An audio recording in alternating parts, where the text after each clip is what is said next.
پرویز صاحب، آپ ملی سطح پر ہی نہیں بین الاقوامی سطح پر بھی ایک مفکر، بالخصوص قرآنی مفکر کی حیثیت سے متعارف ہیں، اور میں سمجھتا ہوں کہ یہی آپ کا صحیح تعارف بھی ہے۔ لیکن جو لوگ آپ کی فکر سے متاثر ہیں، وہ ان کی یہ خواہش ہے کہ آپ کی ذاتی زندگی کے کوائف بھی ان کے سامنے آ جائیں۔ اس سے ایک تو آپ کی فکر کا جو ایک اس طرح سے اس میں فکر میں جو آپ کے ارتقائی منازل آئے ہیں وہ سامنے آ جائیں گے، اور دوسرے، چونکہ آپ کی عمر اس وقت ماشاءاللہ 80 سال کے قریب ہے، ان قوائف کی روشنی میں پچھلے 60-70 سال کی تاریخ ہمارے سامنے آ جائے گی۔ آپ ایک عہد آفرین شخصیت ہیں، اور آپ کے منہ سے یہ داستان، پچھلی صدی کے 60-70 سال کی داستان، ایک دلچسپ داستان ہوگی، جو شنیدہ داستان نہیں ہوگی، دیدہ داستان ہوگی۔ ان حالات کی روشنی میں یہ آپ سے درخواست کروں گا کہ آپ اس گفتگو کا آغاز اپنی زندگی کے ابتدائی دور سے شروع کریں۔ ویسے بھی بچپن کی زندگی کے نقوش انسان کی زندگی کے مستقبل پر بہت حد تک اثر انداز ہوتے ہیں۔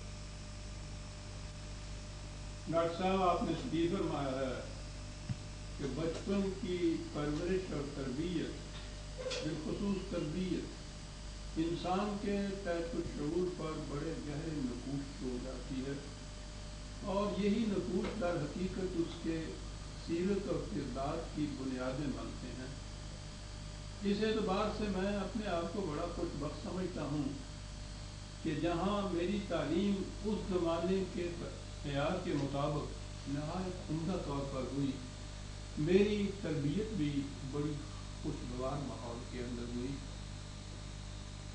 میں نے بعد کی زندگی میں اپنی تعلیم میں تو کوئی تبدیلیاں پیدا کی، بہت سا انحراف بھی ہوا، سرکشی بھی ہوئی، لیکن اگر میرے کیریکٹر میں کوئی بات بھی قابل پذیرائی نظر آتی ہے تو میں سمجھتا ہوں کہ یہ انہی نقوش کا صدقہ ہے جو بچپن کے زمانے میں اس تربیت سے مجھ پر منکشف ہوئے تھے۔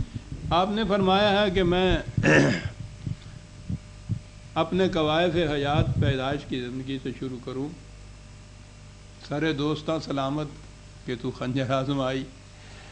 میری پیدائش 9 جولائی 1903 کو گرداسپور کے ضلع کے ایک مشہور شہر بٹالہ میں ہوئی۔ بٹالہ کی یا گرداسپور کی اہمیت تو میں اس وقت پیش کروں گا جب تقسیم ہند کا دور آئے گا۔ اس وقت میں صرف اتنا ہی عرض کروں کہ اس زمانے میں بٹالہ ایک مذہبی شہر تھا، اور اسی حیثیت سے اس کی زیادہ شہرت بھی تھی۔ جہاں تک میرے اپنے گھرانے کا تعلق ہے، میں استعارتاً کہا کرتا ہوں، اور آپ کو یاد ہے میں نے کئی دفعہ لکھا بھی یہ ہے کہ کیفیت میرے گھرانے کی یہ تھی کہ اگر میرے ایک کان میں اذان کی آواز آئی ہوگی تو دوسرے کان میں امیر خسرو کے قول قلبانے کی دھاک آئی ہوگی۔ یعنی گھرانہ وہ تھا کہ جو شریعت اور طریقت دونوں کا امتزاج تھا اس کے اندر، اور شدت سے امتزاج تھا۔ میری پرورش، تربیت، تعلیم میرے دادا جان کے آغوش میں ہوئی۔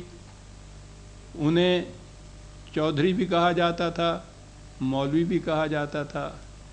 مولوی، چودھری اور حضرت صاحب بھی میں عرض کروں گا۔ مولانا یا مولوی رحیم بخش صاحب ان کو اس زمانے میں کہتے تھے، رحمۃ اللہ علیہ۔ وہ ایک حنفی المسلک، نہایت ممتاز عالم دین تھے، ایک نامور صوفی تھے، اور اس کے ساتھ ہی بڑے پائے کے طبیب بھی تھے۔ تو اب جب میری تعلیم ان کے آغوش میں ہوئی تو بہرحال ان تمام شعبوں سے مجھے بہرہ وافر ملا۔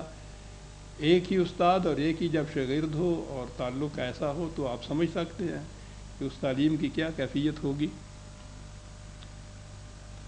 علوم شریعت کے مبادیات اسی زمانے میں نے ان سے پا لیے۔ یہ تعلیم ہوئی۔ قرآن کی تفسیر کی تعلیم اسی قدامت پرستانہ انداز تھے، حدیث کی تعلیم، فقہ کی تعلیم، اور شاید آپ کو یہ معلوم نہ ہو کہ اس زمانے میں یہ جسے مذہبی تعلیم کہتے ہیں، طب اس کا ایک جز ہوا کرتی تھی، اس لیے میں نے طب بھی کچھ پڑھی ہے۔ یہ میری دوسری خوش قسمتی تھی کہ دادا جان کے تصوف کا سلسلہ چشتیہ نظامیہ خاندان سے متعلق تھا، جس میں موسیقی کو عبادت گنا جاتا ہے۔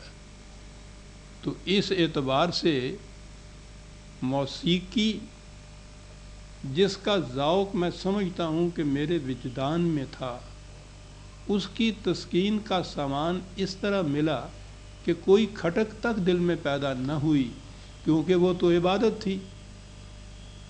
اس زمانے کی موسیقی اگرچہ قوالی ہوتی تھی، لیکن یہ دور مجھے معاف کرے، اس دور میں قوال موسیقی کا جھٹکا نہیں کیا کرتے تھے، بڑے پائے کے قوال ہوتے تھے۔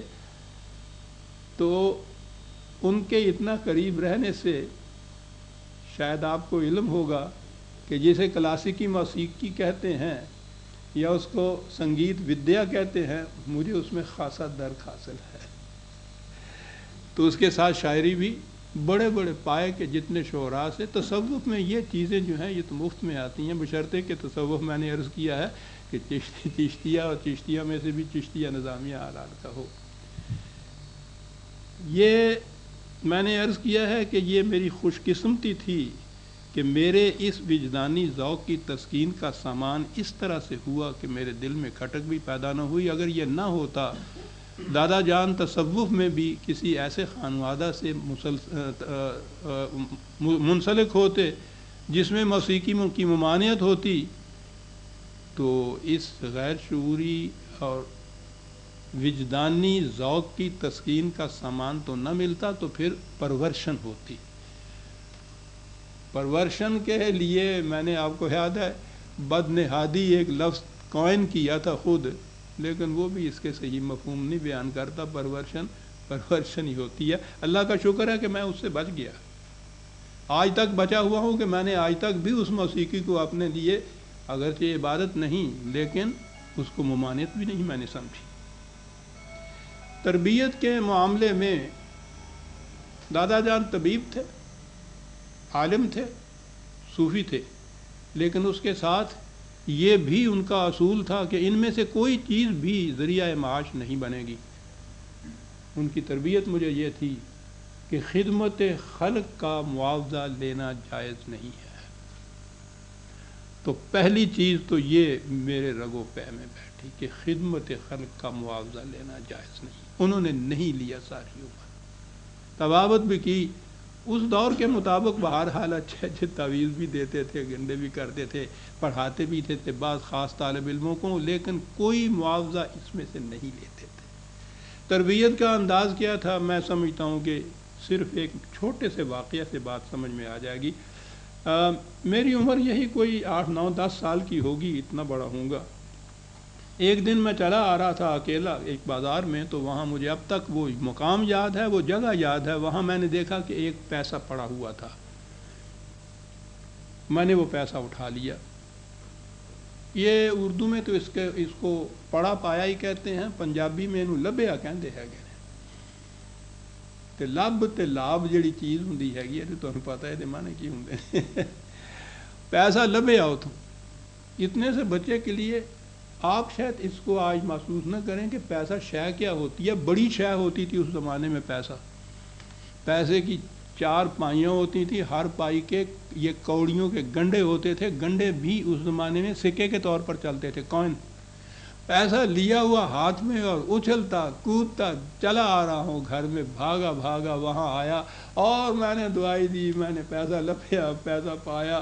بابا جان نے کہا اچھا بیٹا ایسا ملا تمہیں، کہاں سے لیا تم نے؟ میں نے کہا جی وہ فلاں جگہ تھی وہاں یہ پایا تھا۔ کہنے لگے تم نے اٹھا لیا یہ پیسہ؟ میں نے کہا جی اٹھا لیا۔ کہنے لگے بیٹا یہ تمہارا پیسہ تھا؟ اب پہلا ہی سوال آیا وہ۔ میں نے کہا جی وہ میرا تو نہیں تھا، لیکن وہ تو جی وہاں پڑا ہوا تھا نا. تو میں نے تو اس لیے کہنے کہ بیٹا میں پوچھ رہا ہوں کہ وہ تمہارا پیسہ تھا. جو دوسری تیسری بار کہا تو وہ چہرے کا رنگ تو پھر وقت ہونا تھا کہ نہیں دادا جان میرا نہیں تھا. تو کہا کہ بیٹا جو تمہاری چیز نہ ہو تمہیں حق نہیں ہے کہ تم اس کو اٹھاؤ خواہ وہ کہیں پڑی رہے. اور میرے ہاتھ پکڑا انہوں نے, بھاگتا ہوا آیا سا, من بھر کے پاؤں تھے جب میں واپس گیا ہوں, اور سارا راستہ کہتے گئے کہ بیٹا جو تمہاری چیز نہیں ہے اسے نہیں لیا کرتے, اور وہ پیسہ جا کے وہیں رکھا دیا سب. آج تک ڈاکٹر صاحب وہ پیسہ, وہ مقام, وہ جگہ, وہ بھاگ کے چوچلتے ہوئے جانا, واپسی کے اوپر پاؤں کو اس طرح سے ہونا, ساری زندگی میں میرے کردار میں جو یہ چیز ہے اللہ کا احسان ہے. میں نے کوئی چیز ایسی نہیں لی ہے جو میری نہ ہو. یوں تربیت کیا کرتے تھے وہ, ذرا اور زیادہ کیا عرض کروں میں. کچھ وقت تھوڑا سا ہنگامی افتاد پڑی تھی گھر کے اوپر, کچھ غریبی کا زمانہ بھی آیا تھا. بے جانا ہوگا اس میں یاد دلاؤں کہ والدہ محترمہ نے تربیت کیسے کی. ان پڑھ لیکن ایک بڑے راجپوتانے گھرانے کی خاتون تھی. راجپوتی روایات اس کے خون میں تھیں, غیرت اور حمیت, بڑی غیور عورت. اس غریبی میں بھی تو میں اتنا ہی عرض کروں گا کہ اقبال کی بات تو یہ بہت بات جا کے سامنے آئی کہ تجھے گر فقر و شاہی کا بتا دوں, غریبی میں نگہبانی خود ہی کی. اس ان پڑھ والدہ نے یہ کیا میرے ساتھ. اس ماحول میں یہ تعلیم پاتا ہوا, اس تربیت کے ساتھ ڈاکٹر صاحب میں آگے بڑھا. میرا خیال ہے کہ آپ کے سوال کا جواب آ گیا ہوگا. مجھے مختصراً ہی عرض کرنا اس میں. شکریہ. اور کوئی سوال؟